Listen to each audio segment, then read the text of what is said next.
এদিকে কোথায় যাচ্ছেন? আমাদের বাসা তো ওইদিকে। এই দিক দিয়েও যাওয়া যায়, চুপ করে বসে থাক। না, পারবো না। আপনারা সবাই কোথায় যাচ্ছেন একটু বলবেন? আমার কিন্তু খুব বিরক্ত লাগছে। হানিমুনে যাচ্ছি, এবার চুপ করে বসে থাক, তোকে নিয়ে খেয়ে ফেলবো না। উপমার মুখটা চুপসে যায়। হানিমুনে যাচ্ছে মানে কি? শেখদার বাড়ির সকলে বসে আছে একসাথে, কান্না করছে তালেহা বেগম। সবার মুখে চিন্তার ছাপ। দুপুর গড়িয়ে বিকেল হতে চলল। উপমা, রাহিয়ান কেউই আসছে না। উপমার বাবা তো রেগে ফেটে যাচ্ছে। এতদিন পরে মেয়ের জন্য একটা মন মতো পাত্র পেয়েছে সে, এখন কি হবে? রহিমাও বারবার ভাইদের কল করছে মেহমানরা চলে আসবেন, তারা কেন আসছে না, কিন্তু রহিমাকে এখনো কেউ কিছু জানায়নি। আমি বলছি কি ভাই, পুলিশে খবর দিলে হয় না? হ্যাঁ ভাই, চলেন পুলিশে খবর দিই। এখনো তো এলো না রাইহান, না হয় ছেলে মানুষ আছে কোথাও, কিন্তু উপমা তো এত দেরি করার মেয়ে নয়। এতক্ষণ চুপ করে বসেছিলেন আমির শিকদার। তিনি কিছুটা হলেও আন্দাজ করতে পেরেছে, তবে তার আন্দাজ যদি সত্যি না হয় তখন উপমাকে তো খোঁজা দরকার। আরেকটু দেখি, রহিমাকে কল করে বলে দে আমরা আজকে আসতে পারবো না। কিন্তু ভাই, উপমাকে দেখতেও তো পাত্রপক্ষ আসবে, তখন ওরা যদি ভুল ভেবে বিয়েটা ভেঙে দিতে চায়। রাহিয়ান আর উপমা এখনো রাস্তায়। রাহিয়ান আর একটা কথাও বলেনি। এতক্ষণ উপমা প্রশ্ন করেছে অনেকবার, কিন্তু রাহিয়ান চুপ। একটা শপিং মলের সামনে এসে বাইক থামায় ওরা। আবার এখানে কি করতে এসছেন? জামা কাপড় কি ব্যাগে নিয়ে ঘুরিস? ব্যাগে নিয়ে ঘুরবো কেন? বাসায় আমার জামা কাপড়। তাহলে একটা জামা পরে নিশ্চয়ই 10-15 দিন থাকা সম্ভব নয়। একটা জামা পরে থাকবো কেন? এই আপনি আর একটা কথা ঘোরাবেন না। সত্যি করে বলেন কোথায় যাচ্ছি আমরা? বললাম না তখন, হানিমুনে। অসভ্য লোক, আপনি যান হানিমুনে, আমাকে বাসায় দিয়ে আসুন। বউ ছাড়া হানিমুন হয় নাকি জানতাম না তো। আর হলেও আমি করব না। বিয়ে যখন করে ফেলেছি, বউ নিয়েই হানিমুন করব। রাহিয়ান নিজেই কিছু জামা পছন্দ করে কিনে নেয় উপমার জন্য। তারপর আবার যায় বাইকের কাছে। উপমার কিছুই করার নেই, রাহিয়ানের পিছে পিছে হাঁটছে। কোথায় যাচ্ছি বলবেন একটু? সন্ধ্যা হয়ে এলো। কোথায় চলে এসেছি আমরা? ঢাকার বাইরে। বলল উপমা। আর একবারও এই প্রশ্ন করলে তোকে রেখেই চলে যাব। খিদে পেয়েছে তোর? না, তবে অল্প একটু পেয়েছে। গলারাও ছোট করে বলে উপমা। আর 20 মিনিট, তারপর নাস্তা করে নিব। এটুকু সময় থাকতে পারবি না? বাসায় যাব না। বাসায় গেলে তোর বাপ চাচা আমাকে বাসর করতে দেবে না, আর ওইটা তো আমি হতে দিতে পারি না। বল, বিয়ে করে বউ ছাড়া থাকবো, জাতি তো আমাকে মেনে নেবে না। উপমা আবারও হতাশ। এই লোকটা কখনোই কোনো কথার উত্তর সহজ করে দেয়নি। সেই দুপুর থেকে বাইকে সবাই আর সম্ভব না, তাই সকলে একটা হোটেলের সামনে এসে থামে। সে কখন থেকে উপমা শুধু হাঁসফাঁস করছে। রাহিয়ান বিষয়টা খেয়াল করে। মিলি, ডাকে রাহিয়ান। আসছি। বলে এগিয়ে আসে মিলি। যা ওর সাথে। হাঁসফাঁস করছিস কেন? ওয়াশরুমে যাবি বললে কি হয় গাথি? লজ্জা পায় উপমা। লোকটার কথা মুখে কিছুই আটকায় না। বুঝতে যখন পেরেছিলি এইভাবে বলার কি আছে। ওরা যেতেই রাহিয়ান গিয়ে বসে ওদের বরাদ্দকৃত টেবিলটায়। দোস্ত, তুই কি সত্যি হানিমুন করতে যাচ্ছিস? না, মশা মারতে যাচ্ছি। তোরা আমার মাথাটা আরো খারাপ করে দিবি। দেখলি কি অবস্থায় বিয়েটা হলো? তোরা পড়ে আছিস হানিমুন নিয়ে। তাহলে বিয়ে করে এইভাবে বাড়িতে না গিয়ে অন্য কোথাও কেন যাচ্ছিস? বলে রায়হান। তোদের তো বললামই, বাড়ির মানুষগুলোর বোঝা উচিত ছিল। আমি সুন্দরভাবে চেয়েছিলাম, বিশেষ করে বাবার। তোদের যদি আর না যেতে দেয় বাড়িতে? রিপন বলে। না দিলে যাব না, আমার যাওয়ার কোনো ইচ্ছেও নেই। আমার যা পাওয়ার ছিল আমি পেয়ে গেছি, কিন্তু মায়ের জন্য খারাপ লাগছে। ছোট চাচির জন্য কেঁদে কেটে শেষ করবে আজকে। তাহলে জানিয়ে দে। বলে রিপ। না, 2-1 দিন যাক না, বুঝুক, তারপর না হয় বলবো। সন্ধ্যা শেষে রাত্রি নেমে এসেছে। সে কখন একটু চা নাস্তা খেয়েছিল, এখন আবার খিদে পেয়ে গেছে উপমার, কিন্তু বলতেও পারছে না। বাসায় থাকলে তো উপমা একটু একটু করে বারবার খায়। রাহিয়ান বরাবরের মতোই চুপচাপ বাইক চালাচ্ছে। আরো 10-15 মিনিট পরে কুমিল্লা এসে পড়ে ওরা। উপমা শুধু চারিদিকে দেখছে, ভিন্ন সাইনবোর্ড দেখে বুঝতে পারছে এটা কুমিল্লা শহর। তখন প্রায় রাত 8টা। রাহিয়ান বুঝতে পারে উপমার খিদে পেয়েছে, তাই সবাইকে ডেকে কোনো খাবার হোটেলের সামনে থামতে বলে। সবাই এসে থামে কুমিল্লা মিয়ামে হোটেলের সামনে। উপমা দাঁড়িয়ে থাকে, রাহিয়ান নিয়ে যায় ভিতরে। কি খাবি সকলে বল, অর্ডার করি। এত তাড়াতাড়ি রাতের খাবার খাবো? সারা রাত এখনো বাকি দোস্ত। বলল রিপন। এখন খা, পরে খিদে পেলে আবার খাবি, সমস্যা কোথায়? সকলে মিলে খেয়ে নেয়। কিছুক্ষণ বিশ্রাম নিয়ে তারপর আবার যায়। উপমা এখনো জানে না সে কোথায় যাচ্ছে। কান্না পাচ্ছে তার, কিন্তু রাহিয়ানের ভয়ে কাঁদতেও পারছে না, প্রশ্নও করতে পারছে না। কিছু উত্তর দেয় না এই বজ্জাত লোকটা। বাইকে বসে একটা সময় ঘুমিয়ে পড়ে উপমা। সে ক্লান্ত, সারাদিনই এই বাইকে বসে সে। রাহিয়ান বুঝতে পারে উপমা ঘুমিয়ে গেছে, কারণ ঘুমিয়েছে তো তার পিঠের উপরেই। একে তো সারাদিন বাইক চালাচ্ছে, আবার মাথার ভিতর এতগুলো চিন্তা ভর করে আছে, কিন্তু মনে শান্তি লাগছে তার। ভালোবাসার মানুষটাকে সে পেয়ে গেছে। যাই হয়ে যাক, ছাড়বে না সে উপমাকে, ভালোবাসবে সারা জীবন। অন্যদিকে শিকদার বাড়িতে কান্নাকাটি যেন বেড়েই চলেছে। সালেহা বেগম চিৎকার করে কাছে। তার ধারণা তার মেয়েকে কেউ তুলে নিয়ে গেছে, মেরে ফেলবে। কিন্তু সামিনা বেগম চুপ। সে জানে তার ছেলেকে 7 দিন পরে হলেও ফিরে আসবে সে, যদি বেঁচে থাকে। কিন্তু উপমার জন্য মনটা পড়ছে। আমি শিকদারকে নিয়ে পুলিশের কাছে যেতে চেয়েছিল রহমান শিকদার, কিন্তু তাকে শান্ত হতে বলে সে। বাড়ির মেয়ের ব্যাপার, এইভাবে এই বিষয়টা মানুষ জেনে গেলে যে উপমারই বদনাম হবে। কিন্তু রহমান শিকদার মেয়ের চিন্তা থেকে বেশি রনির কাছে মেয়ে বিয়ে দেওয়া চিন্তা করছে। অনেক কষ্ট করে ম্যানেজ করেছে তাদের। রনি উপমাকে পছন্দ করে বলে সহজে মেনেও নিয়েছে সব। রাত শেষ হয়, ভোরের আলো ফুটে। উপমা তখনও ঘুমিয়ে রাহিয়ানকে পিছে থেকে জড়িয়ে ধরে পিঠে মাথা রেখে আরামে ঘুমাচ্ছে সে। রাহিয়ানের পুরো পিঠ আর ঘাড় ব্যথা করছে, কিন্তু কি করার, ম্যাডাম তো গভীর ঘুমে। আর কিছুক্ষণের মধ্যে নির্ধারিত গন্তব্যে পৌঁছে যাবে ওরা। সবার অবস্থা নাজেহাল।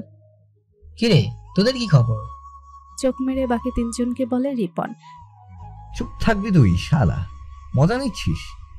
যা বাবা, মজা নিলাম কোথায়? রিপনের গলা শুনে ঘুম ভেঙে যায় মিলি আর মার্জির। ওরাও এতক্ষণ ঘুমিয়েছিল। তোরা তো উঠলি, কিন্তু রাইহানের পিচ্চি বউ তো ওঠার নামই নিচ্ছে না। জামাইয়ের কাঁধে পেয়ে বেচারি ভুলেই গেছে যে ও বাড়িতে নয়, রাস্তায়। রিপনের কথায় বাকির হয়ে হেসে দেয়, কিন্তু বেশিক্ষণ তা রাখতে পারেনি। রাগে চোখ তাকায় রাহিয়ান। তারপর আবার যেতে শুরু করে। চারিদিকের পরিবেশ থেকে সবার চোখে শান্তি ফিরে আসে। ক্লান্তি মুহূর্তেই গাহিব হয়ে যায়। এর জন্যই তো ওরা এত কষ্ট করে হলেও ঘুরতে আসে। পাহাড়ের উঁচু নিচু আঁকাবাঁকা রাস্তা। হঠাৎই ঘুম ভেঙে যায় উপমার। ক্লান্ত থাকায় কি যে সুন্দর একটা ঘুম হয়েছে, তার চোখ খুলে তাকাতেই আবার চোখ বন্ধ করে নেয়। কোথায় আছে সে? আবার চোখ মেলে তাকায়, বিশ্বাস করতে পারছে না তার স্বপ্নের জায়গা সাজেক। টিভিতে কত দেখেছে আর আফসোস করেছে কখনো যেতে পারবে কিনা ভেবে।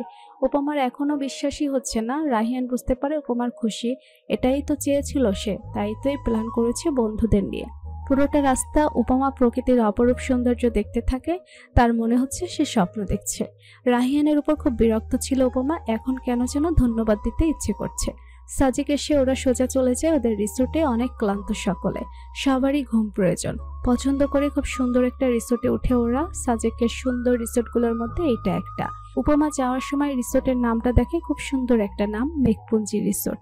রিসোর্টের ভিতর এসে সবাই সবার রুম পছন্দ করে নেয়, কিন্তু সমস্যা হয় উপমা আর রাহিয়ানের। রাহিয়ান ওদের জন্য একটাই রুম ঠিক করেছে, কিন্তু উপমা কিছুতেই থাকবে না। রাহিয়ানও নাছরবান্দা, সেও বউ ছাড়া থাকবে না। এক প্রকার টেনেই উপমাকে রুমে নিয়ে দরজা বন্ধ করে দেয় রাহিয়ান, চেপে ধরে উপমাকে দরজার সাথে।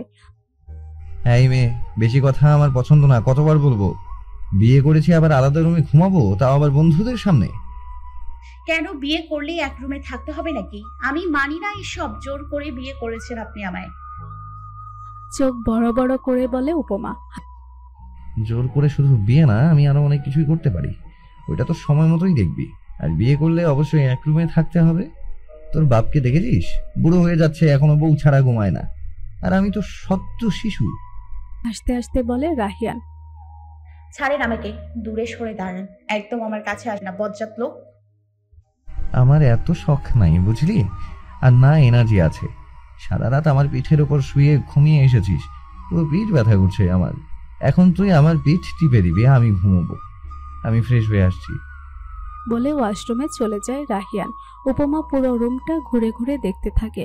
রুমের সাথে একটা ব্যালকনি আছে, দুটো চেয়ারও রাখা। কি সুন্দর লাগছে দেখে। উপমা ওই দিকটায় যায় আর রাহিয়ান বের হয়ে আসে একটা ট্রাউজার আর সাদা টি শার্ট পরে। দেখে উপমাকে। পরেও ঘুরতে পারবি, এখন ফ্রেশ হয়ে আয়। ওই ব্যাগটায় তোর জামা রাখা আছে। আমি ঘুমোবো, আমার পিঠ টিপে দিবি তাড়াতাড়ি। উপমা কিছুই বলে না।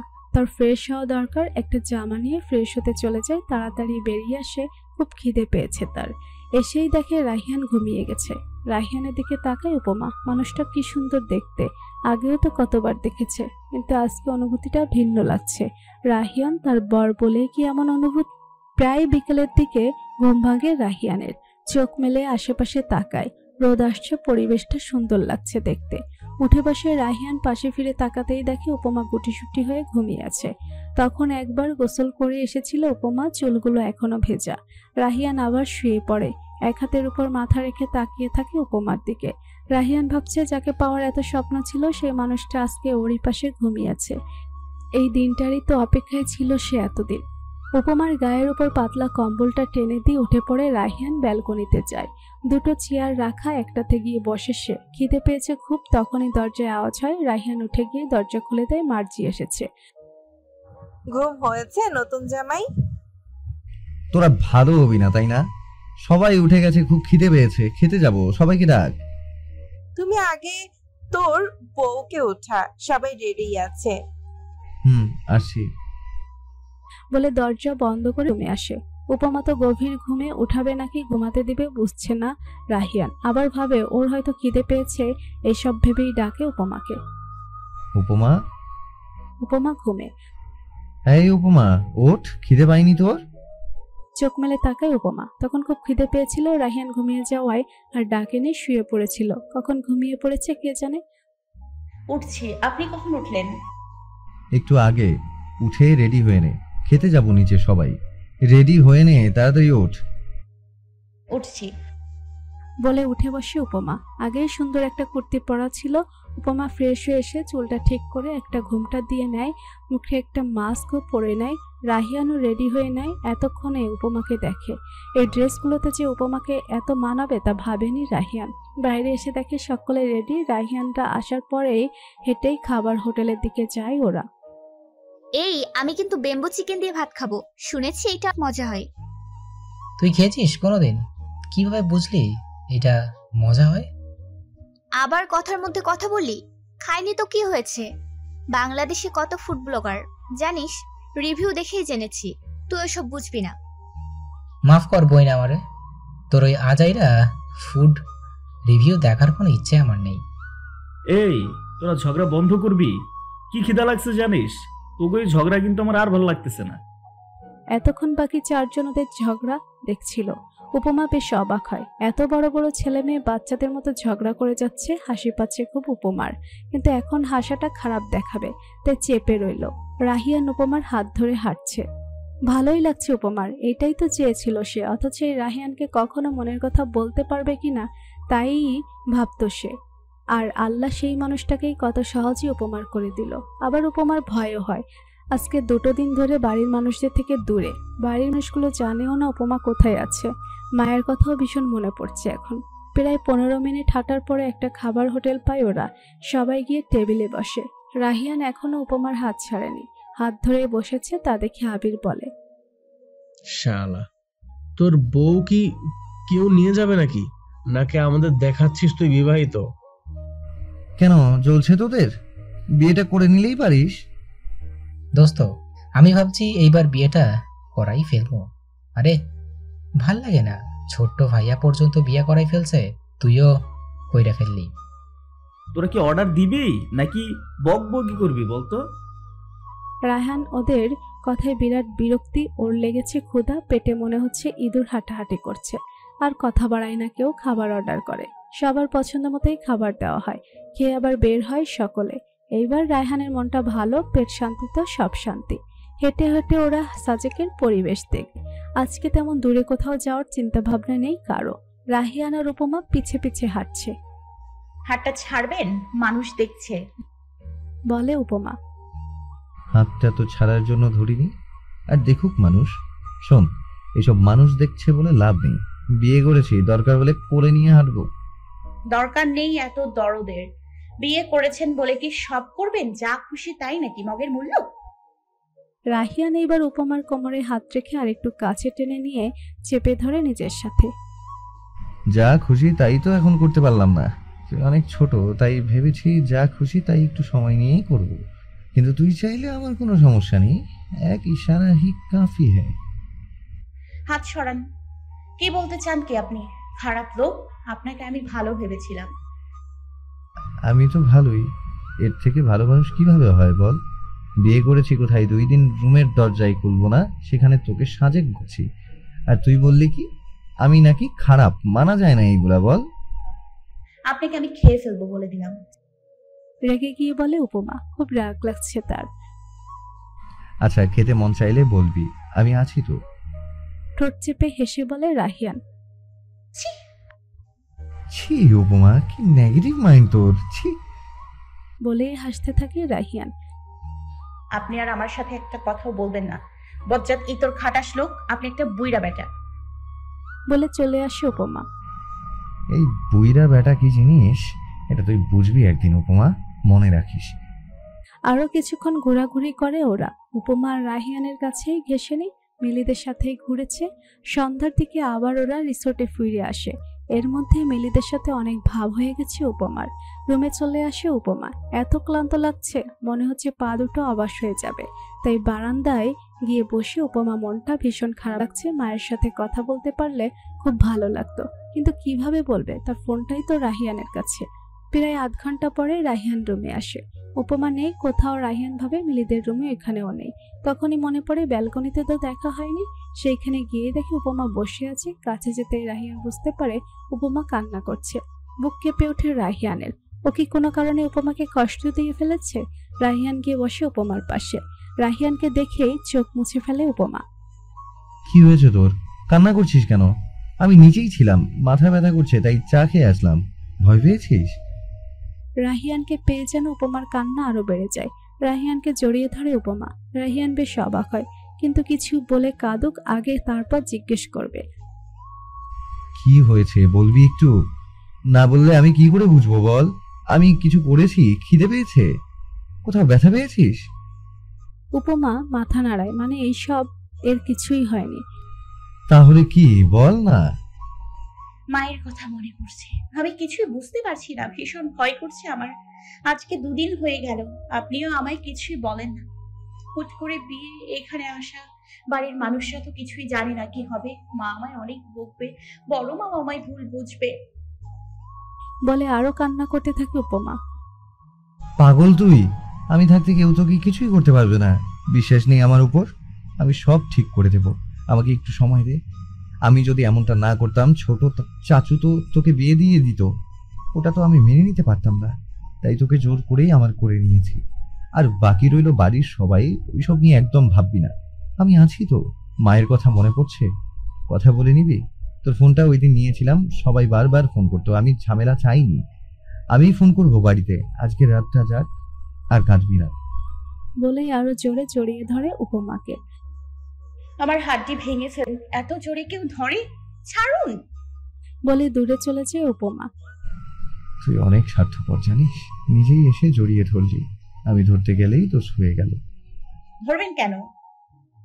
ধরবো কেন এটা অনেক তাড়াতাড়ি বুঝে যাবি। আর যেদিন সত্যি ধরবো ওই দিন আর তোর রক্ষা হবে না। চোখ মেরে বলে রাহিয়ান। মেরে ফেলবেন নাকি? হুমকি দিচ্ছেন? মেরে ফেলবো না, তবে মরার মতোই করে ফেলবো। রেডি? আবারও চোখ মেরে বলে রাহিয়ান। অসভ্য লোক, চলে যান এখান থেকে। রাতের বেলায় সাজেকের পরিবেশটা অন্যরকম হয়ে যায়। সে পরিবেশটাই উপভোগ করছে উপমা বসে বসে। রাহিয়ান রুমে চলে গেছে অনেকক্ষণ আগেই, কি করছে কে জানে। আর কিছুক্ষণ থেকে উপমাও চলে আসে। এসে দেখে রাহিয়ান বসে বসে ফোনের মধ্যে কি যেন করছে। কি করছেন? বিছানার আরেক পাশে বসে বলে উপমা। চাকরি খুঁজছি। উপমার দিকে না তাকিয়ে বলে রাহিয়ান। চাকরি কেন খুঁজছেন? নিজেদের বিজনেস থাকতে আপনি চাকরি খুঁজছেন? খুঁজছি। আপনি তো চাকরি করছেন, আর খোঁজার কি প্রয়োজন? না করছি না, ছেড়ে দিয়ে এসেছি।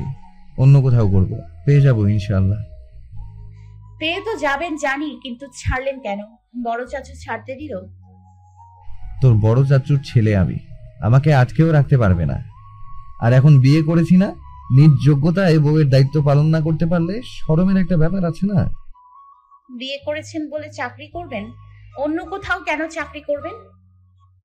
অবশ্যই আমি একা হলে তো এই যে বন্ধুদের সাথে ঘুরে ফিরেই দিন কাটিয়ে দিতাম, কিন্তু এখন তো মিসেস রাহিয়ান শিকদারও নিয়ে এসেছি। জীবনে বউয়ের শখ পূরণ করতে হবে না? বাহ, কিন্তু আমার তো তেমন কোনো শখই নেই। আচ্ছা, কি কি শখ তোর একটু বলতো আমায়।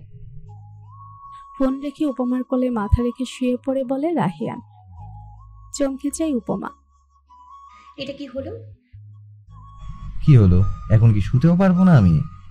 সব বিষয়ে ছাড় দেয়া যাবে না তো?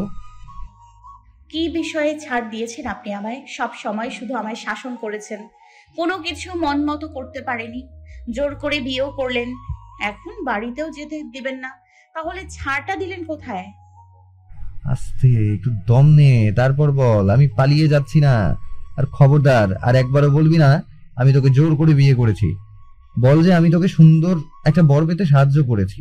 আর তোকে শাসন তো আমি সারা জীবনই করব। এর জন্যই তো আমার করে নিয়েছি, যাতে আমার থেকে বেশি তোর ওপর কারো অধিকার না থাকে। বাহ, খুব ছাড় দিয়েছেন আপনি আমায়। উঠে বসুন, আমার পা ব্যথা করছে। বিয়ে করা বউ হয়েও এখনো যে তোকে তো রেখেছি, এটাই কি অনেক বেশি ছাড় বলে মনে হয় না তোর? আর পা ব্যথা করলেও কিছু করার নেই, চুল টেনে দিবি, ঘুমাবো আমি। আর আমি বসে থাকবো? হুম। কথাটা বলেই উপমার হাত দুটো ওর চুলের মধ্যে দিয়ে চোখ বন্ধ করে ফেলে। মানুষ দেখলে বলবে সে এখন গভীর ঘুমে। উপমারও কিছু করার নাই, পড়েছে এক পাগলের পাল্লায়। তবে খারাপ যে লাগছে তাও না। রাহিয়ানের চুলগুলো টেনে দিতে থাকে। শিকদার বাড়িতে আজকে 2 রাত ধরে কারো চোখে ঘুম নেই। শায়লা বেগম পাগল প্রায়, লামিয়াও কাছে, সামিনা বেগম বড়, তাই সে সকলের সামনে চুপ থাকলেও একা একা খুব কেঁদেছেন। রাহিয়ান উপমার জন্য সবারই মন খারাপ। অপেক্ষায় আছে শুধু একটা খবরের। ছেলে মেয়ে দুটো সুস্থভাবে যেন বাড়ি ফিরে, এটাই আশা এখন। রাহিয়ান ঘুমিয়ে গেছে সে কখন, কিন্তু এখন উপমার কোলের উপরে শুয়ে আছে। উপমার পা দুটো যেন ব্যথায় ছিঁড়ে যাচ্ছে, আর এইভাবে বসে থাকা সম্ভব নয়। তখনই দরজায় আওয়াজ হয়। উপমা রাহিয়ানকে বালিশে শুয়ে দেয় সাবধানে। তারা উঠে গিয়ে দরজা খুলে দেখে মার্জি আর মিলি এসেছে। কি করছিলে উপমা? ভিজে তুমি? আরে না আপু, বিজি কেন হব? আসো না, ভেতরে আসো। না, ভিতরে যাব না। রায়ান কোথায়? উনি তো ঘুমে আপু, ডেকে দিব? আরে না, ঘুমিয়ে থাকো, কেউ জেগে নেই, মাত্র রাত 10টা। চলো আমরা গিয়ে বাইরে বসি। এখন আপু? আচ্ছা আসছি। রাইহানের দিকে তাকায় উপমা। না, ও তো গভীর ঘুমে, এইখানে বসে থেকেও বোর হবে। তার থেকে ভালো ওদের সাথে আড্ডা দেওয়া। 3 জনে মিলে রিসোর্টের নিচে আসে। এখানে অনেক লাইট থাকায় কোনো সমস্যাই হয় না ওদের। সুন্দর একটা জায়গা দেখে বসে। মানুষ কম না আবার বেশিও না। রিসোর্টের নিচের দোকানগুলো এখনো খোলা। 3 কাপ চা অর্ডার দিয়ে বসে ওরা 3 জনে। আচ্ছা উপমা, তোমার যে এইভাবে বিয়ে হলো, তোমার কি মন খারাপ এই বিষয়টা নিয়ে? বলে মেলে। না আপু, মন খারাপ না। আসলে বিষয়টা এইভাবে আমি কখনো ভাবিনি। বাড়ির মানুষগুলো তো কিছুই জানে না, সবাই জানার পরে কিভাবে নেবে ওইটা ভেবেই একটু মন খারাপ লাগে। রাইহানকে পেয়ে খুশি তো তুমি? আমরা কিন্তু সেই কলেজ থেকে একসাথে পড়েছি। রাইহানের মতো ছেলে হয় না। কত মেয়ে ওকে পছন্দ করতো, তুমি গুণী শেষ করতে পারবে না। কিন্তু ও খুব ভালো। আমার বিশ্বাস ওর কাছে তুমি সব থেকে খুশি থাকবে। আর একদম চিন্তা করবে না, রাইহান আছে না, ও দেখবে সব ঠিক করে দিয়েছে। তুমি শুধু ওর পাশে থেকো। মুস্কি হাসি উপমা। মানুষটা যে খুব ভালো তা কি সে জানে?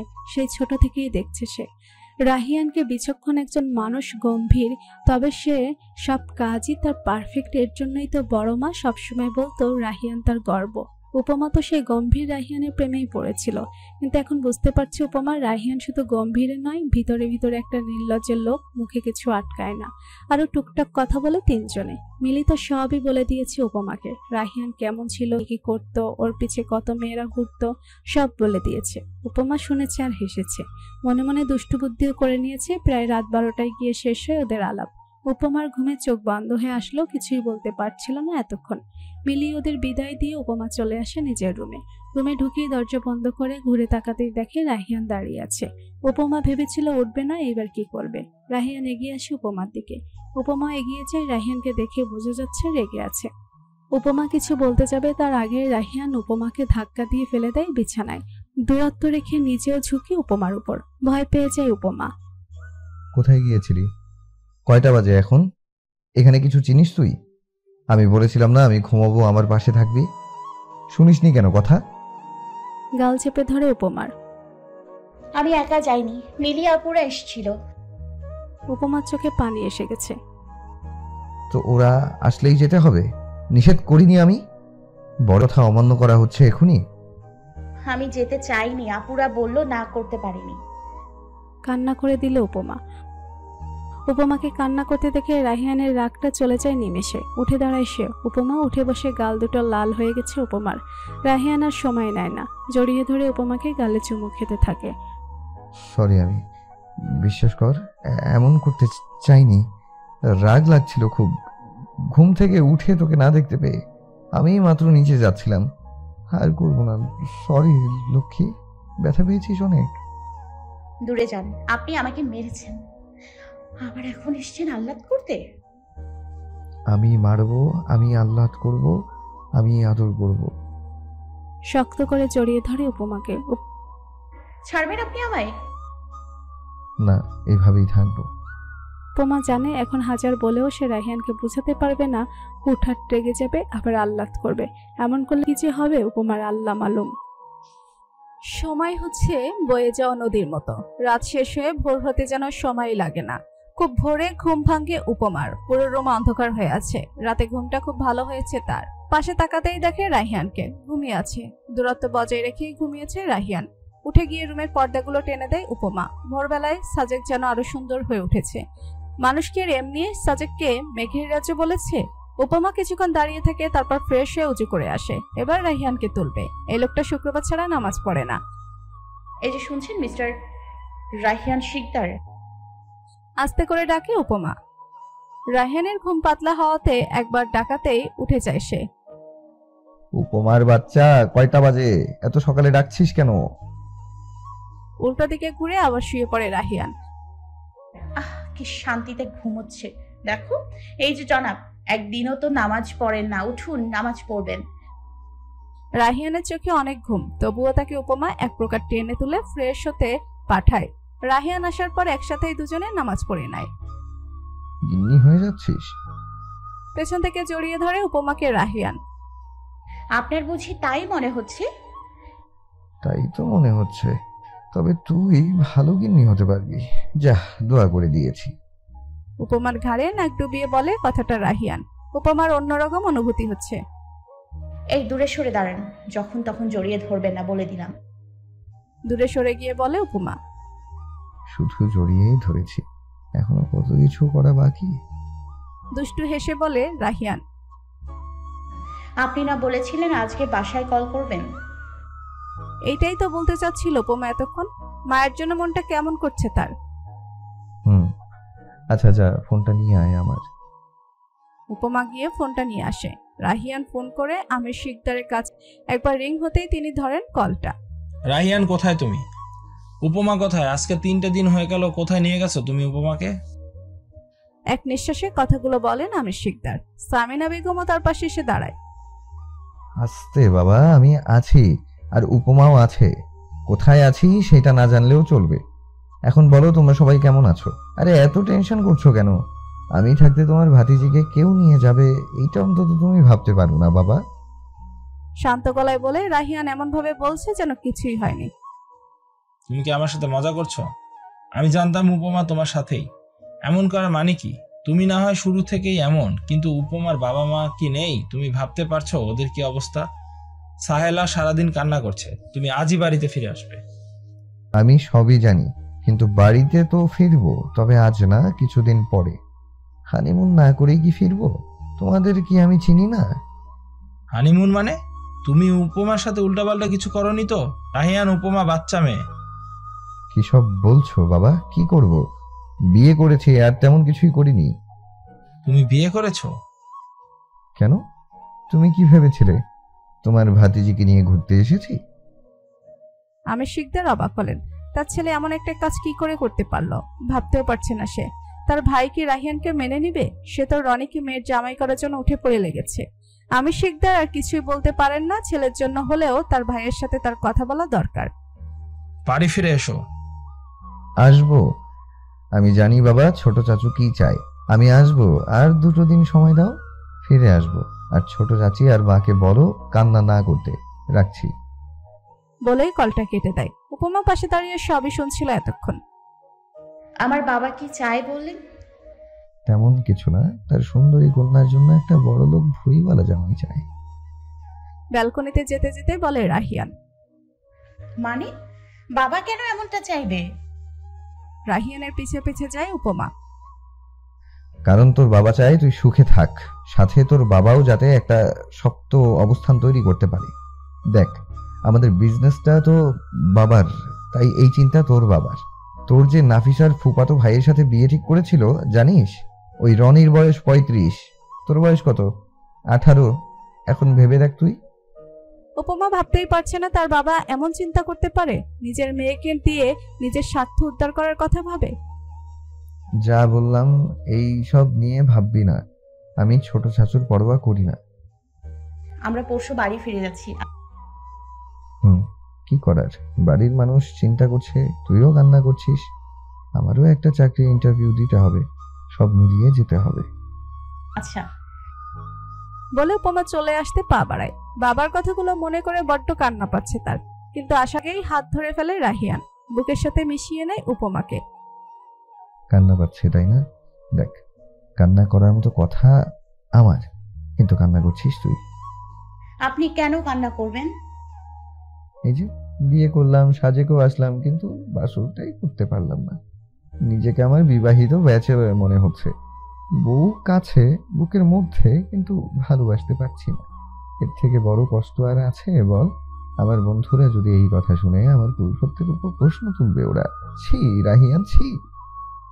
উপমাকে আরো জোরে নিজের সাথে চেপে ধরে। উপমার মন খারাপগুলো নিমেষেই হাওয়া হয়ে যাচ্ছে। আপনি অনেক খারাপ মানুষ জানেন। আমি ভাবতাম আপনি গম্ভীর, রাগী, একটু রোমান্টিক না, কিন্তু এখন দেখছি আপনি একটা ফাজিল লোক। আমি ভালো মানুষ, কিন্তু নিজের বউয়ের কাছে সাধু হয়ে থাকার মতো ভালো না। নিজের সাথে যুদ্ধ করে নিজেকে ধরে রেখেছি। সবকিছু মেনে নিতে একটু সময় দরকার আমি জানি, তবে বেশি দিন দিতে পারবো বলে মনে হচ্ছে না। সাবধান উপমা, সর্বনাশ হয়ে যাবে। কানের কাছে চুমু খেয়ে বলে রাহিয়ান। কেঁপে উঠে উপমা, দূরে সরে যায়। চলুন না নিচে গিয়ে হেঁটে আসি। জো হুকুম মহারানী, চলুন। দুজনেই চলে যায় বাইরে হাঁটতে। দুজনে মিলে হাঁটছে সাজেকের পাহাড়ি রাস্তায়। এখনো তেমন মানুষ দেখা যাচ্ছে না। উপমার রাহিয়ান হাঁটতে হাঁটতে অনেকটা দূরে এসে পড়ে। উপমার অনেক ভালো লাগছে এই পরিবেশটা, পছন্দের জায়গার সাথে পছন্দের মানুষ, আর কি চায়। রাহিয়ান উপমার হাত ধরে রেখেছে। চা খাবি? এত সকালে চা পাবো কোথায়? সব জায়গায় তো ফাঁকা। আছে, আর একটু সামনে গেলেই হয়তো পাবো। এইখানকার বিখ্যাত ব্যাম্বু চা। বাঁশের ভেতরে চা? হেসে বলে উপমা। আর একটু সামনে যেতে সত্যি একটা চায়ের দোকান পায় ওরা। মাত্রই খুলেছে দোকানটা। রাহিয়ান দুটো চা কিনে নেয়। খেতে খেতে দুজনে হাঁটছে আর টুকটাক কথা বলছে। আপনাকে নাকি অনেক মেয়েরা ভালোবাসতো। হয়তো বাসতো, আমি কিভাবে বলবো? আপনাকে ভালোবাসতো আর আপনি বলতেই পারছেন না? আমি কি কে কে আমাকে ভালোবাসে সেই সব জানতে কলেজে যেতাম? আমি পড়ালেখা করতে যেতাম, আর ওইটাই মন দিয়ে করতাম।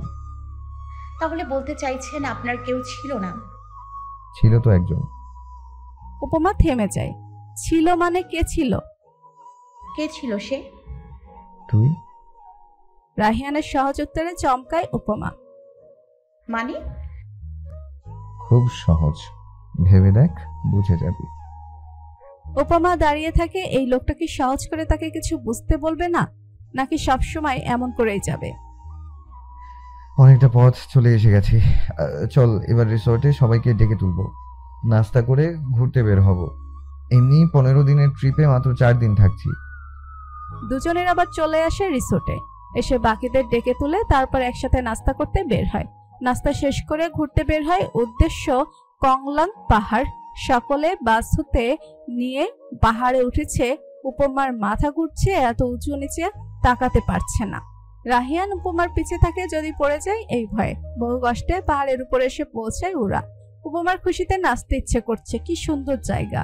মানুষ যে কেন বাংলাদেশের এত সুন্দর জায়গা রেখে বিদেশ ভ্রমণে যায় কে জানে। প্রায় অনেকক্ষণ থেকে আবার চলে আসে ওরা। নিচে এসে একটা দোকানের সামনে বেঞ্চিতে বসে। কাল চলে যাচ্ছি আমরা। রাহিয়ান বলে ওঠে। হঠাৎ করেই কেউই আশা করেনি এই কথা। কি বলছিস? 15 দিনের ট্রিপ? এইটা ভুলে গেলি নাকি? কাল চলে যাবি মানে? বলে আবির। দোস্ত, তুই কি হানিমুনতে ব্যর্থ বলতো? অন্য কোথাও যেতে চাচ্ছিস? ঠাট্টা করে বলে রিপন। আমি সত্যি বলছি রিপন, মজা না। কাল আমি আর উপমা চলে যাব। বাবার সাথে কথা হয়েছে, বাড়ির সকলে চিন্তা করছে, উপমাও কান্না করছে। এইভাবে থাকা সম্ভব না। আর তোরা তো জানিসই, চাকরি খুঁজছি অনলাইনে, এমন একটা পেয়েও গেছি। ঢাকা গিয়ে দেখি চেষ্টা করে। এইটা কেমন হয় সারা? তাইলে আমরাও চলে যাইমু। তোরা কেন যাবি? 15 দিনের সব কিছু, তোদের তো কোনো সমস্যা নেই, ঘুরে ফিরে তারপরে আয়। আমিও যেতাম না, কিন্তু উপমা কান্না করে, এটা আমার ভালো লাগে না। তুই বেটা বউ পাগল হবি, বলে রিপন। হবে কি, ও তো এখনই বউ পাগল। তবে তোর যদি বেশি প্রবলেম হয় তাহলে যেতে হবেই। কখন যাবি বল? কাল সকালের দিকেই বের হব। আচ্ছা, যা তাহলে। কিন্তু দোস্ত, আমার একটা প্রশ্ন আছে, শরম পাইস না? মুখ চেপে বলে রিপন। কি প্রশ্ন? তুই কি সত্যি হানিমুনে ব্যর্থ? সত্যি কইরা বলবি দোস্ত, তোর মুখ দেইখা বুঝছি তুই ব্যর্থ। দুঃখী দুঃখী ভাব করে বলে রিপন। রিপনের প্রশ্ন শুনে আবির আর রায়হানও হেসে দেয়।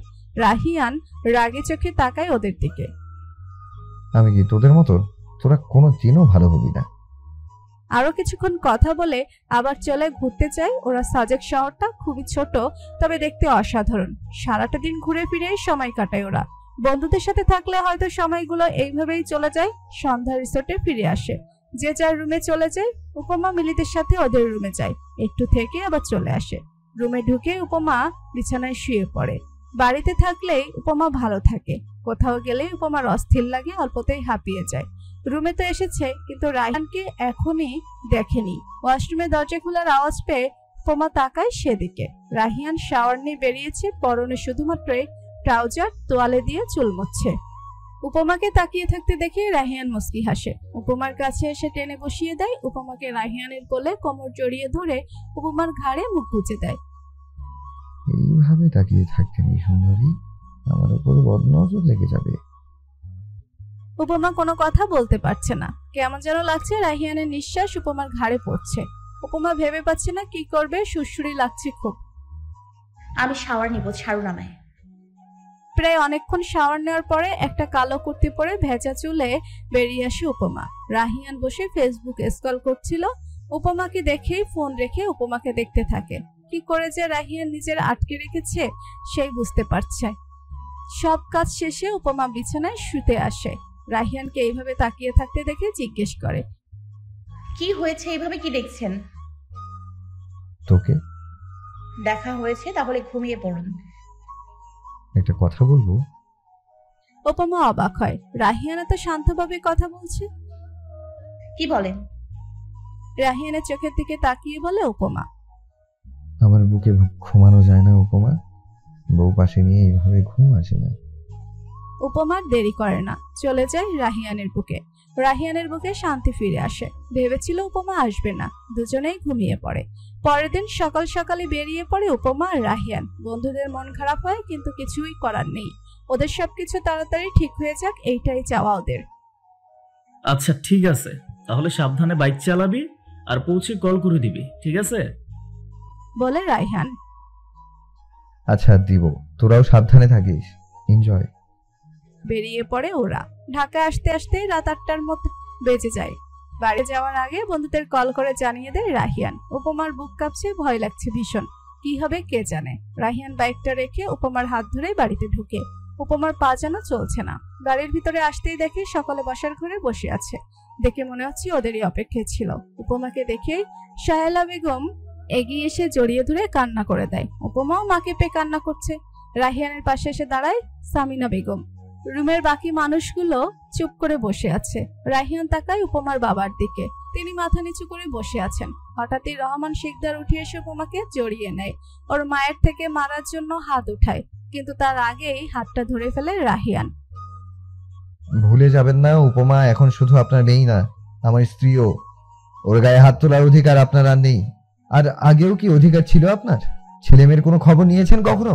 ছোট চাচি আর মেহরাবের দিকে নজর দিন। উপমার জন্য এখন তো আমিই আছি। রাহিয়ান উপমার হাত ধরে আমিষদারের সামনে এসে দাঁড়ায়। আমি আশা করব এই বাড়িতে এই বিষয় নিয়ে আর কোনো কথা হবে না।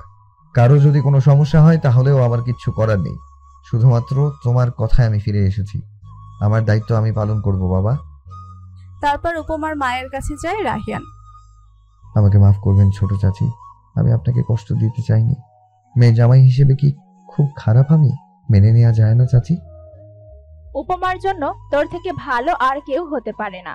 আমার বিশ্বাস তুই ওকে খুশি রাখবি। কেঁদে কেঁদে বলেন সাহেলা বেগম। তুমিও কি রাগ মা আমার উপর? সামিনা বেগমকে বলে রাহিয়ান। একদম না, আমি জানি আমার ছেলে যা করেছে ভেবে চিন্তাই করেছে, আমি রাগ করব কেন? উপমা এতক্ষণ দাঁড়িয়ে দাঁড়িয়ে সব দেখছিল। কি সুন্দর করে সকলকে ম্যানেজ করে নিল। এই মানুষটার মধ্যে কিছু তো একটা আছে। উপমার মনটা ভালো লাগে, ছেয়ে যায়। এমন একটা মানুষই তো সে চেয়েছিল জীবনে। নিজের মাকে সবসময় দেখেছে আড়ালে গিয়ে কাঁদতে, বাবা মায়ের পাশে কখনো এসে দাঁড়ায়নি। উপমা তখন থেকেই ভাবতো সবাই বুঝি একই হয়, কিন্তু না, সবাই যে এক হয় না তা সে বুঝে গেছে। আমাকে কিছু বলবে না? আমিও রাগ করেছি কিনা জানতে চাইবে না? বলেন আমির শিকদার। রাহিয়ান গিয়ে বাবাকে জড়িয়ে ধরে। আমি জানি তুমি রাগ করোনি। কিভাবে করতাম? তুমি তো বেস্ট ডিসিশনে নিবে আমি জানি, তবে কাজটা এভাবে না করলে হতো না। তুমি তো বলেছিলে এইসব নিয়ে না ভাবতে, তাই করে ফেলেছি, কিচ্ছু করার নেই। আর কিছু না বলেই রাহিয়ান নিজের রুমে চলে যায়। দাঁড়িয়ে থাকে উপমা। কি করবে সে কিছুই বুঝতে পারছে না, কোথায় যাবে এখন। কিরে, তুই কি দাঁড়িয়েই থাকবি? যা রুমে যা, ফ্রেশ হয়ে নে, খাবার দিচ্ছি আমি, যা।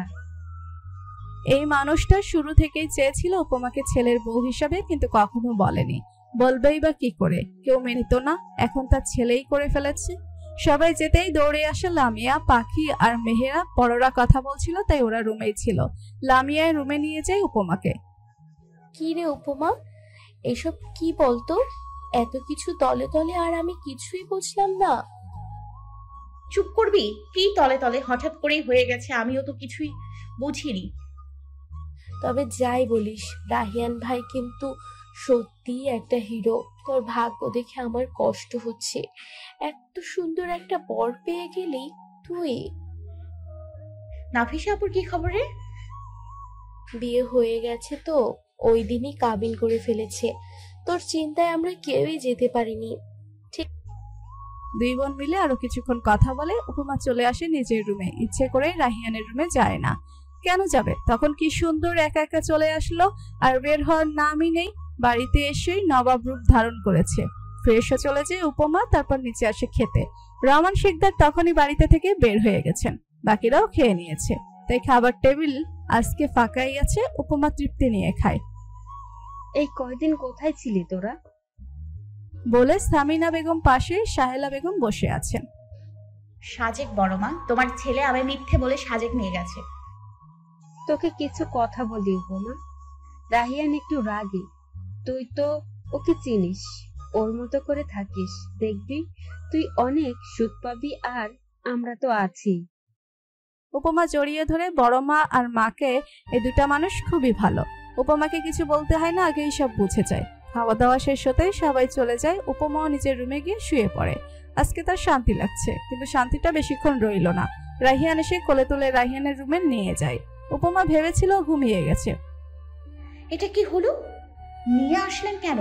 আপনার জন্য কি এখন আমি শান্তিতে একটু বলতেও পারবো না? উঠে যেতে যেতে বলে উপমা। রাহিয়ান যেতে না দিয়ে উপমাকে জড়িয়ে ধরে বিছানায় শুয়ে পড়ে। শান্তিতে যাতে ঘুমাতে পারিস তাই তো নিয়ে আসলাম। আর কোন সাহসে তুই অন্য রুমে গিয়ে বসে আছিস? আমি তো শাওয়ার নিয়ে বিছানায় শুতেই চোখ লেগে গেছিল। ভেবেছিলাম তুই আসবি, এখন দেখছি তোর আসার নামই নেই। কেন আসবো আমি? নিজে তখন একা একা চলে এসেছেন, তাহলে কেন আসবো আমি? কাঠি। আর কোনো কথা বলতে দেয় না উপমাকে। একবার বকবক শুরু করলে আর থামবে না। কাল সকালে উঠতে হবে রাহিয়ানকে, ইন্টারভিউ আছে। উপমাও কিছু বলে না, রাহিয়ানের বুকে ঘুমিয়ে পড়ে। সকাল 9টা, শিকদার বাড়ির সকলে উঠে পড়েছে। রাহিয়ান উঠে এসেছে, খেয়ে তারপর ইন্টারভিউ দিতে যাবে সে। উপমাকে ঘুমাতে দেখে আর ডাকে নিয়ে এসে আমি শিকদারের পাশে চেয়ারটাই বসে রাহিয়ান সকালে ভারী নাস্তা তার পছন্দ না, কোনো রকমে খেয়ে উঠে পড়ে যাওয়ার জন্য। কোথায় যাচ্ছ তুমি এই সকালে? বলেন আমির শিকদার। কাজ আছে একটু। আর উপমা এখনো ঘুমে, ও না উঠলে ওকে ডেকো না কেউ, আসছি আমি। বলেই বেরিয়ে যায় রাহিয়ান। খুব টেনশন হচ্ছে, তার জীবনের প্রথমবার চাকরির জন্য ইন্টারভিউ দিতে যাচ্ছে। কি হবে কে জানে। বাইকটা নিয়েই বেরিয়ে পড়ে সে। রাস্তায় জ্যাম থাকায় একটু দেরি করে আসতে হয়েছে রাহিয়ানকে। এসেই দেখে অনেক বড় লম্বা সিরিয়াল, তাই একটা জায়গায় গিয়ে বসে সে। ভাবতে থাকে নিজেদের অফিসে মানুষ এইভাবেই কাজের জন্য লাইন দিয়ে থাকে, আর সে দাঁড়িয়ে আছে অন্য কারো অফিসে। এক প্রকার জিদ করে সে তার বাবার অফিসে কাজ করবে না বলে ভেবেছে। যতই কষ্ট হোক নিজে কষ্ট করেই চাকরি জোগাড় করবে, উপমার দায়িত্ব পালন করবে। আবার ভাবছে উপমাকে কল করবে কিনা, যদি এখনো ঘুমিয়ে থাকে। তারপর ভেবেই একবার কল করে উপমার ফোনে, কিন্তু ধরে না। পরে লামিয়ার ফোনে ফোন করে জানতে পারে উপমা এখনো উঠেনি। তাই রাহিয়ান একটু শান্তি মতো বসে। রাহিয়ানের ইন্টারভিউ দিতে দিতে অনেকটা সময় লেগে যায়, প্রায় দুপুর 2টো। ইন্টারভিউ দিয়ে বের হয়ে দেখে বাইরে প্রচন্ড রোদ, সকালেও ছিল, এখন যেন আরো বেড়ে গেছে। বাইক নিয়ে আসতে আসতে রোদের তাপে আর ঘামে ভিজে নাজেহাল অবস্থা রাহিয়ানের। উপমা ঘুম থেকে উঠে শাওয়ার নিতে চলে যায়। রাহিয়ান বাড়ি পৌঁছেই দেখে নিচে কেউই নেই, সোজা নিজের রুমে চলে আসে। প্রচন্ড খারাপ লাগছে, তার সাদা শার্টটা পুরো ঘামে ভেজা। রুমে এসে বিছানায় শুয়ে পড়ে। উপমা বের হয়ে এসে দেখে রাহিয়ান বিছানায় শুয়ে আছে, দেখেই বোঝা যাচ্ছে শরীর ক্লান্ত তার। উপমা ওকে না ডেকে নিচে গিয়ে ঠান্ডা লেবুর পানি বানিয়ে নিয়ে আসে, এসে রাহিয়ানের পাশে বসে। শুনছেন, এই শরবতটা খেয়ে নিন, উঠুন। রাহিয়ান তাকায় উপমার দিকে। একটা 3 পিস পরেছে উপমা, লাল রঙের। রাহিয়ানের হঠাৎ ঘোর লেগে যায়, উঠে বসে উপমার দিকে এগোয়। উপমাকে অবাক হওয়ার সুযোগটা দেয় না, ঠোঁট দুটো চেপে ধরে পাগলের মতো চুমু খেতে থাকে উপমার ঠোঁটে। উপমার নিঃশ্বাস ভারী হয়ে যাচ্ছে। ঠোঁটে চুমু খেতে খেতে বিছানায় ফেলে দেয় উপমাকে রাহিয়ান, কিন্তু উপমার ঠোঁট ছাড়ে না। উপমার নিঃশ্বাস বন্ধ হয়ে আসছে। রাহিয়ান কেমন পাগলের তো করেছে। প্রায় অনেকটা সময় পর রাহিয়ান উপমার ঠোঁট ছাড়ে। লাল হয়ে গেছে উপমার দুটো ঠোঁট। উপমার ঘাড়ে মুখ রেখে বলে, লেবুর শরবত নয়, এই স্বাদটাই দরকার ছিল আমার। আমি তৃষ্ণার্থ উপমা, ভীষণ তৃষ্ণার্থ। পাগল হয়ে যাচ্ছি আমি। তুই কেন বারবার এইভাবে আমার সামনে আসিস? তুই বুঝিস না কেন কি চলে আমার মধ্যে? একদিন দেখবি কিছু একটা ভুল করে ফেলবো, তখন তো আমাকে নির্লজ্জ বলতে 2বারও ভাববি না তুই। উপমা কিছু বলতে পারছে না, কিভাবে বলবে? মাত্র কি ঘটে গেল ওর সাথে, ওইসব থেকে বের হতে পারছে না উপমা। ঠোঁট দুটো জ্বলছে, ওর রাহিয়ানের গরম নিঃশ্বাস ওর পুরো শরীরকে কাঁপে তুলছে। উপমা রাহিয়ানের চুলের মধ্যে হাত দেয়, রাহিয়ানের নিচে তাকায়। ওর পুরো শরীরের ভারটাই উপমার উপর পড়েছে, কিন্তু কিছুই বলে না উপমা। এই পাগলামিগুলো যে উপমার খুব প্রিয়। আপনি কি খুব ক্লান্ত? ইন্টারভিউ কেমন হলো বললেন না তো? একটু জড়িয়ে ধরো উপমা, ভালো লাগছে না আমার। শান্তি দিবি একটু, আমার একটু শান্তি চাই। উপমাও বাধ্য বউয়ের মতো সবকিছু শুনে জড়িয়ে ধরে রাহিয়ানকে। রাহিয়ানের সকল শান্তি যে এইখানেই। অনেকটা সময় এইভাবেই থাকে দুজনে, কিন্তু উপমার তো অবস্থা খারাপ হয়ে যাচ্ছে। শুনছেন, আপনি কি ঘুমিয়ে পড়েছেন? কেন বিরক্ত করছিস বলতো? থাকতে দে, এইভাবে বলবি না। আমার কোমর ব্যথা করছে, আপনি অনেক ভারী। বলে মুখ চেপে ধরে উপমা। রাহিয়ান বুঝতে পারে এইটুকু শরীর নিয়ে আসলে ভার নেওয়া সম্ভব না, তাই উপমাকে উপরে তুলে নিজের বুকের সাথে আবার চেপে ধরে রাহিয়ান। এইবার ঠিক আছে, এইটুকু ওজন নিতে পারছিস না? সামনে তো তোর কপালে অনেক কষ্ট আছে উপমা। বাজে কথা বলবেন না একদম। আপনি নিজেকে দেখছেন 90 কেজির একজন মানুষ, আর আমি মাত্র 50 কেজি। এর জন্যই তো বললাম একটু থাকি, তাই তোর কোমর ব্যথা করছে। যখন প্রতিদিন থাকবো তখন কি হবে? হেসে হেসে বলে রাহিয়ান। খারাপ দোক ছাড়ুন, যান ফ্রেশ হয়ে আসুন। বাড়িতে কেউ নেই, সবাই নাফিসা আপুদের বাড়িতে গেছে। বড় মা বলে গেছে আপনাকে খাবার দিতে। আর আপনি এসে অসভ্যতামি করছেন। ছি, আমি নিচে যাচ্ছি, খেতে আসুন। রাহিয়ানও আর কথা বাড়ায় না, লেবুর শরবতটা খেতে ফ্রেশ হতে চলে যায়। তারপর নিচে আসে, খেতে উপমা টেবিলে খাবার আনছে। তুইও বস। বসছি। আচ্ছা, আপনার ইন্টারভিউ কেমন হলো বললেন না তো?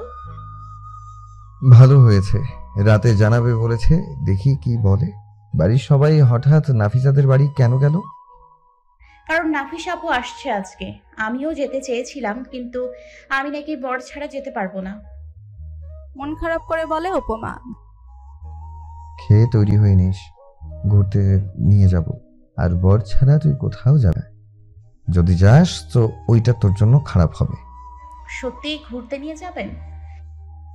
আমি মিথ্যে বলি না। আর তুই আমায় এত বড় একটা চুমু দিলি, বর হিসেবে আমারও তো তোকে কিছু দেওয়া দরকার। বাজে কথা বলবেন না কিন্তু, আমি আপনাকে চুমু দেইনি, আপনি দিয়েছেন, অসভ্য লোক। ঠিক আছে, আরো দিব, এখন থেকে প্রতিদিন দিব। আপনাকে আমি খুন করব। ছি উপমা, বিধবা হতে চাস তুই? চুপ করবেন আপনি। বিরক্ত হয়ে বলে উপমা। বাইরে থেকে এসে পড়তে বসবি, যাই হয়ে যাক পড়তে হবে বলে উপরে চলে যায়। উপমা মুখ ভেঙচি কাটে। ইস, নিজে পড়েছে বলে শুধু পড়ালেখা নিয়ে থাকবে? সকলে কেন রে বেটা, এখন বিয়ে হয়ে গেছে, সংসার করব, বাচ্চা সামলাবো, পড়বো কেন? ঘুরতে যাবো বলে তৈরি হয়ে নিচ্ছে উপমা। রাহিয়ান ওয়াশরুম, কালো আবায়া বোরকার সাথে হিজাব পরেছে উপমা, শুধু চোখ দুটো দেখা যাচ্ছে। রাহিয়ান বের হয়ে আসি ওয়াশরুম থেকে, উপমাকে দেখে বিছানার উপর রাখা সাদা পাঞ্জাবিটা নিয়ে পরে নেয়। তারপর উপমার পিছিয়ে এসে উপমাকে জড়িয়ে ধরে। আয়না দিকে তাকিয়ে রাহিয়ানকে দেখছে উপমা। সুন্দর লাগছে বউ, ফিসফিস করে উপমার কানের কাছে বলে রাহিয়ান। তাই? কত সুন্দর লাগছে। অনেক সুন্দর, অনেক বেশি সুন্দর। তোর ওই চোখ দুটো আরো বেশি সুন্দর লাগছে। লজ্জা পায় উপমা। আপনাকেও সুন্দর লাগছে। দেখতে হবে না বরটা কার? দুজনে একসাথে হেসে ফেলে।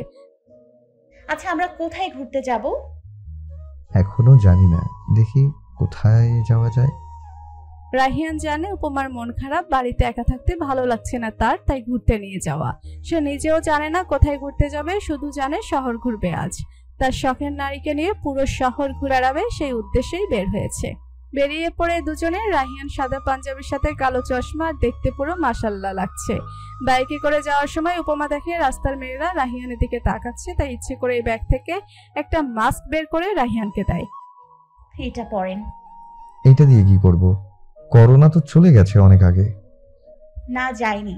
আশেপাশে অভাব নেই, আপনি এটা পরবেন কিনা। কি হয়েছে বলতো? দে, পড়ছি। কি করার, বাধ্য ছেলের মতো মাস্কটা পরে নেয় রাহিয়ান। বইয়ের আবদার মানতেই হবে। উপমার বেশ ভালো লাগছে। বাইকের আয়নায় বারবার রাহিয়ানকে দেখেছে। সে কত সুন্দর, তার মানুষটা সেইটাই ভাবছে। রাহিয়ান অনেক চিন্তা করেও ভেবে পায় না কোথায় যাবে। আশেপাশে কোথাও ঘোরার মতো জায়গাও নেই, তাই সোনারগাঁয়ের দিকে যায়। প্রায় 1.5 ঘন্টা বাইক চালিয়ে সোনারগাঁয়ে এসে থামে ওরা। উপমা বেশ অবাক হয়, এই জায়গায় তো সে বইয়ে দেখেছে। বাইকটা পার্কিং এ রেখে দুজনে হাঁটতে থাকে। এই জায়গা তো আমি বইয়ে দেখেছি, জানেন? আমি তো জানতামই না এটা এত কাছে। এই জন্যই তো নিয়ে আসলাম। তোর এখনো কি কিছু জানার দরকার আছে? উপমা সেই সব কথায় পাত্তা দেয় না, সে চারপাশ ঘুরে ঘুরে দেখছে। রাহিয়ান এসে উপমার হাত ধরে, তারপর হাঁটতে থাকে। আপনি আগে কখনো এসেছেন এখানে? অনেকবার এসেছি। সামনের দিকে একটা পিচ্চির দিকে তাকিয়ে উত্তর দেয় রাহিয়ান। আমাকেও নিয়ে আসতেন। আমি মেয়ে মানুষ নিয়ে ঘুরি না। আমাকে নিয়ে এত ঘুরছেন। তুই আমার বউ, এতদিন ছিলি না তাই ঘুরিনি, এখন হয়েছিস এখন থেকে ঘুরবো বলে সামনেই যেতে থাকে। উপমা দেখে রাহিয়ান একটা পিচ্চির সামনে গিয়ে দাঁড়ায়। উপমা ভাবে হয়তো কোনো দরকার। উপমা পাশে থাকা পুকুর পাড়ের ফুলগুলো দেখছে। রাহিয়ান পাশে এসে দাঁড়ায়। উপমা ঘুরে তাকায় ওর দিকে। রাহিয়ান একগুচ্ছ লাল গোলাপ উপমার দিকে এগিয়ে দেয়। উপমা মুগ্ধ হয়ে রাহিয়ানের দিকে তাকিয়ে থেকে ফুলগুলো নেয়। কোথায় পেলেন এইগুলো? কি সুন্দর তাজা ফুলগুলো। ওই পিচ্ছি মেয়েটার কাছে, সবগুলোই নিয়ে এসেছি। পুরো সোনারগাঁও ঘুরে ঘুরে দেখিয়েছে উপমাকে রাহিয়ান। আর সাথে তো উপমার প্রশ্নের ভান্ডার আছেই। এইটা কেন, ওইটা কেন, সব প্রশ্নের উত্তর ধৈর্য নিয়েই দিয়েছে রাহিয়ান। ঘুরে ফিরে আবার রওনা দেয় বাসার উদ্দেশ্যে। মাকে ফোন করে জানতে পারে সবাই বাড়িতে এসেছে, তাই সবার জন্য ফুচকা চটপটি নিয়ে বাড়িতে যায় ওরা। কি রে, কোথায় গিয়েছিলি তোরা? বলে সামিনা বেগম। তোমরা সবাই তো চলে গেছো, উপমাকে তো নিয়ে যাওনি, তাই ম্যাডামের মন খারাপ হয়েছে। আমার জন্য নাকি তোমরা ওকে নিয়ে যাওনি, এই জন্য ভাবলাম ছোট মানুষ কষ্ট পাবে, ঘুরতেই নিয়ে যাই। তাই না? বউ নিয়ে ঘুরতে ইচ্ছে ছিল, ওটা চেপে গেলি কেন? হাসতে হাসতে বলে সামিনা বেগম। কি বলছো তুমি বড় মা? পাশ থেকে লামিয়া বলে ওঠে, আমি উপরে যাচ্ছি মা, পারলে আমার জন্য 1 কাপ কফি পাঠিয়ে দিও। বলেই উপমার দিকে তাকিয়ে চলে যায় উপরে। রাহিয়ান যেতেই উপমার পাশে এসে দাঁড়ায় লামিয়া। কিরে, বরের সাথে খুব তো ঘুরে বেড়াচ্ছিস, তোকে দেখে না বোন আমারও বিয়ে করতে ইচ্ছে করছে। তাহলে বড় চাচুকে বলি তোকেও বিয়ে দিয়ে দিতে।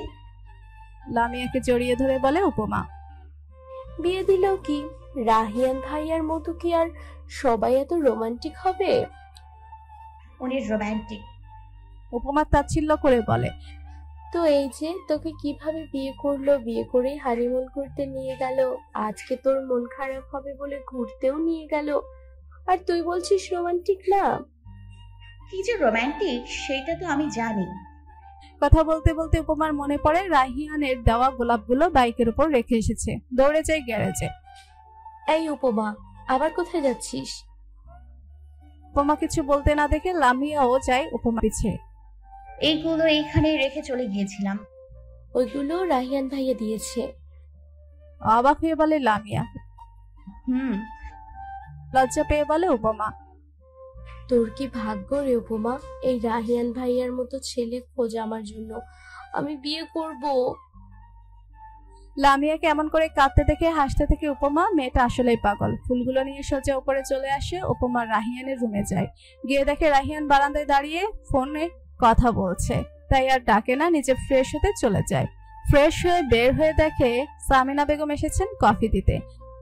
তুমি কষ্ট করে নিয়ে আসতে গেলে কেন বড় মা? আমাকে বললেই পারতে। তুই ফ্রেশ হচ্ছিলি তাই ডাকিনি, আর সেই কখন এসেছি, এখনো দেখ ফোনে কথা বলা যাচ্ছে, ডাকতেও পারছি না। তুই এটা ধর, আমার অনেক কাজ আছে নিচে। কফির মগটা উপমার হাতে ধরিয়ে দিয়ে চলে যান সামিনা বেগম। উপমা পড়ে যায় ফ্যাসাদে। এখন কি করবে? পা বাড়ায় বারান্দার দিকে, রাহিয়ানের পাশে গিয়ে দাঁড়ায়। উপমার দিকে তাকায় ও তারপর টেনে উপমাকে কাছে নিয়ে পিছে থেকে জড়িয়ে ধরে ফোনে কথা বলতে থাকে। উপমা ইশারায় কফির মগটা নিতে বলে, রাহিয়ানের ইশারায় রেখে দিতে বলে পাশে থাকা টেবিলে। কিছুক্ষণ পরে ফোনটা পকেটে রেখে উপমাকে শক্ত করে জড়িয়ে ধরে রাহিয়ান। উপমা এতক্ষণ আকাশের দিকে তাকিয়েছিল। রাহিয়ান জোরে চেপে ধরে হুঁশ ফিরে ওর। কফিটা তো ঠান্ডা হয়ে গেল বড় মা। সে কখন নিয়ে এসেছিল আপনাকে কথা বলতে দেখে আমাকে দিয়ে চলে গেছে। উপমা ঘাড়ের চুলগুলো সরিয়ে চুমু খেতে খেতে বলে রাহিয়ান। চাকরিটা আমি পেয়ে গেছি উপমা, শুনছিস? বলে নিজেই হেসে দেয়। উপমা অবাক হয়ে যায়, আসলেই চাকরিটা হয়ে গেছে। সত্যি? বাহ, আপনি তো খুব কাজের। একবার ইন্টারভিউ দিয়েই চাকরি পেয়ে গেলেন। কিন্তু শর্ত আছে একটা।